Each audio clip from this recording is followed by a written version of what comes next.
Samantala mga idol, Ika-81 Anibersaryo ng Lingayen Gulf Landings, Ginunita sa Pangasinan. Para sa detalye, narito si Idol Neil Muyano. 104.7 IFM. Report! Ginunita sa Lingayen, Pangasinan ang ika-81 anibersaryo ng Lingayen Gulf Landings bilang pag-alala sa makasaysayang pagdaong ng mga Allied Forces noong ikalawang digmaang pandaigdig na nagbigay daan sa pagpapalaya ng Hilagang Luzon.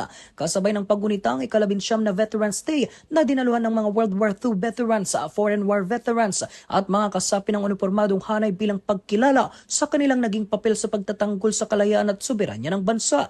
Isinagawa ang seremonya sa pangunguna ng pamahalaang panlalawigan kasamang mga kinutuan ng Department of National Defense, Philippine Veterans Affairs Office at Philippine Veterans Bank. Sa okasyon, binigyang diin ang makasaysayang kahalagaan ng Lingayen Gulf Landings at ang patuloy na pagpapahalaga sa ambag at sakripisyo ng mga veterano sa kasaysayan ng Pilipinas. Kasama mo mula rito sa IFM News Tagupan, ito sa Idol Neil Muyano, Tadak IFM. IFM News. IFM News. IFM News.